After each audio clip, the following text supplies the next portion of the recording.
allez, faites des nations mes disciples. Donc, c'est apporter cette bonne nouvelle aux gens pour venir à Jésus-Christ.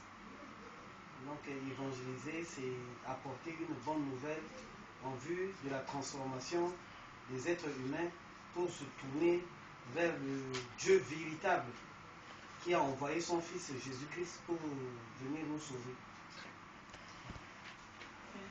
C'est déjà quelque chose à ajouter? Non, je suis d'accord.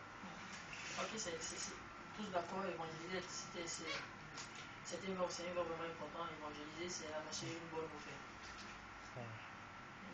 L'évangélisation est un message. Un message vraiment, un message venant de l'extérieur, annoncer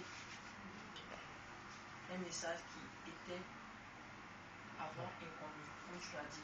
Et toi, tu l'as dit, évangéliser, c'est apporter le message de l'extérieur, parler de Dieu à d'autres personnes. La bonne nouvelle, annoncer la bonne nouvelle. On va pas s'attaquer, vu que tous les rois que vous avez donnés sont vrais, annoncer la bonne nouvelle.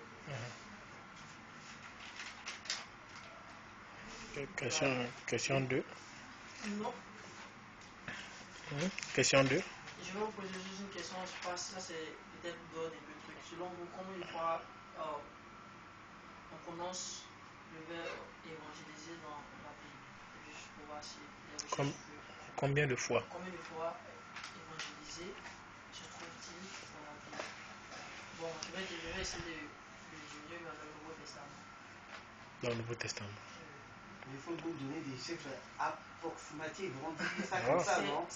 50, 10, non, 20, je pourrais répondre, mais je voulais juste... Bon, normalement, si on parle de... C'est pas une question qui est, comme vous l'avez vu dans le truc, Je sais pas, j'ai pas fait des recherches. 4, moi je dirais 4 ou 10. On va tuer, c'est pas là-bas. L'évangélisation dans le Nouveau Testament se prononce 55 fois. Ouais. 55 fois. Donc 26 fois dans Luc, chapitre de Luc, et dans les Épîtres, 29 fois dans les Épîtres, donc 22 fois chez l'apôtre Paul.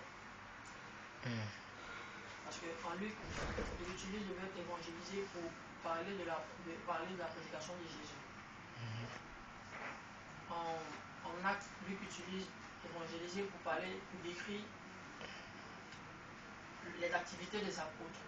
Les apôtres évangélisent. Dans les épîtres de Paul, il utilise, il n'a jamais... Bon, je ne vais pas répondre parce que si je réponds pour les Paul, ça va nous amener à la deuxième question. Je peux juste... Mais sachant qu'il y avait 55 fois aussi évangélisation dans le Nouveau Testament. Et Luc est bien précis. Luc nous dit, c'est pour... Désolé. Luc nous décrit l'évangélisation pour parler de la prédication de Jésus. En acte, moi ça vous décrit les activités des apôtres. On va aller directement à la deuxième question. D'après la Bible, qui est appelé à évangéliser? Citez les versets.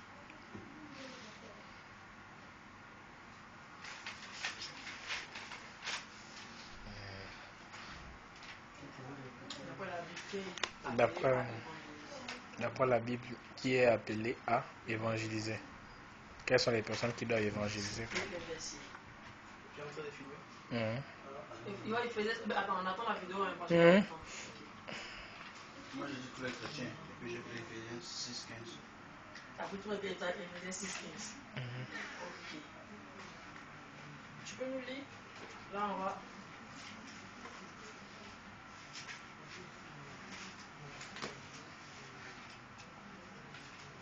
Faut pas avoir percé.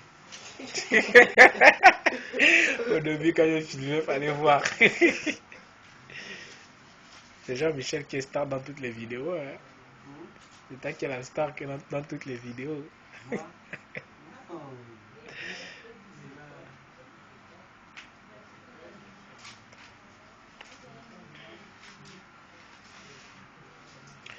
Moi,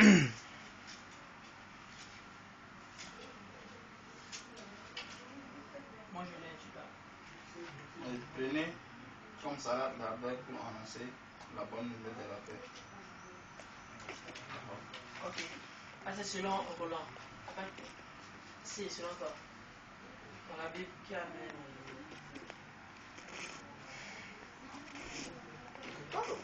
Je me dis tout chrétien est appelé à évangéliser. Si je m'appuie sur ce que a dit Jean-Michel, allez faites et toutes les nations, les disciples.